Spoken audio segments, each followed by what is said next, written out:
আসসালামু আলাইকুম ওয়া রাহমাতুল্লাহ।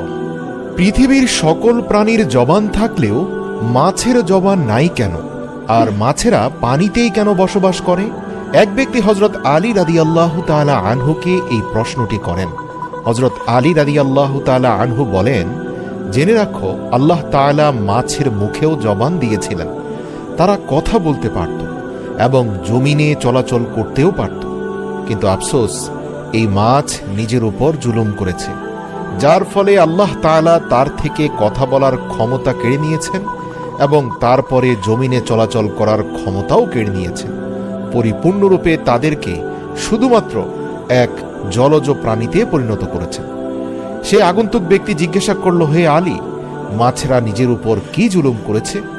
হযরত আলী রাদিয়াল্লাহু তাআলা আনহু উত্তর দিলেন, যখন আল্লাহ তাআলা হযরত আদম আলাইহিস সালামকে সৃষ্টি করার পর সমস্ত ফেরেশতাদেরকে নির্দেশ দিলেন যে তোমরা সকলে আদমকে সেজদা করো, সমস্ত ফেরেশতা হযরত আদম আলাইহিস সালামকে সেজদা করল, কিন্তু ইবলিস শয়তান আদম আলাইহিস সালামকে সেজদা করতে অস্বীকৃতি জানাল।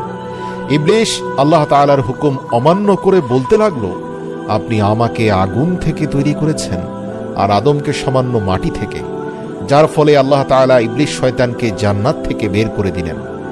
ইবলিস শয়তান জান্নাত থেকে বিতাড়িত হয়ে অভিশপ্ত এবং কুৎসিত রূপে দুনিয়ার জমিনে এসে পড়ল এবং চিৎকার করে জমিনের সমস্ত মাখলুকদেরকে বলতে লাগলো, সাবধান, মানুষ এসে পৃথিবীর বুকে জুলুম অত্যাচার করে বেড়াবে। সেই সময় মাছেরা পানিতে চলাচল করতে পারত এবং জমিনেও চলাচল করতে পারত। তারা উভয়চর প্রাণী ছিল। তখন মাছেরা কথাও বলতে পারত। ইবলিস শয়তান সমস্ত প্রাণীদের মধ্যে সর্বপ্রথম মাছদেরকে কুমন্ত্রণা দিল। ইবলিস শয়তান মাছদেরকে বলল, মানুষ যখন পৃথিবীর বুকে আসবে তখন তারা নিজেদের ক্ষুধা মেটানোর জন্য তোমাদেরকে জীবন্ত অবস্থায় চাকুর সাহায্যে কেটে টুকরো টুকরো করে খাবে। মাছরা যখন এই কথা শুনল তখন তারা সমুদ্রের অন্য সমস্ত প্রাণীদেরকে মানুষের ব্যাপারে এই সমস্ত কথা বলে মানুষের বিরুদ্ধে সবাইকে একত্রিত করতে লাগলো, যার ফলে আল্লাহ তাআলা মাছদের কথা বলার ক্ষমতা কেড়ে নেন এবং মাছেদের জবান হারা হয়ে যায়। পাশাপাশি আল্লাহ তাআলা মাছদের ব্যাপারে এই বিধান জারি করেন যে কোনো মানুষ মাছদেরকে জবেহ করতে হবে না, তাদেরকে জীবিত অথবা মৃত উভয় অবস্থায় কাটা যাবে। অন্য সকল প্রাণীকে আল্লাহর নাম নিয়ে জবাই করার যে বিধান প্রযোজ্য, সেটা মাছদের ক্ষেত্রে প্রযোজ্য হবে না, কেননা আমি তোমাদের জীবনকে পানির মধ্যে সীমাবদ্ধ করে দেব। মাছদের উদ্দেশ্যে বলা হলো, তোমাদেরকে যখন পানি থেকে উঠানো হবে তোমরা নিজেরাই ছটপট করতে করতে মারা যাবে।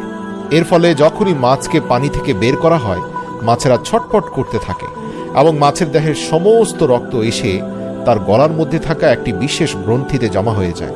আর এ কারণে মাছকে খাওয়ার জন্য বিশেষ প্রক্রিয়ায় জবাই করার বাধ্যবাধকতা নেই, কেননা ইসলামে জবেহ করার বিধান এজন্য দেয়া হয়েছে যাতে করে পশুর শরীরের রগের মধ্যে প্রবাহিত সমস্ত রক্ত মাংস থেকে আলাদা হয়ে বের হয়ে যায় এবং মাংসের গুণাগুণ অক্ষুণ্ণ থাকে, জীবাণুমুক্ত থাকে, স্বাস্থ্যকর থাকে।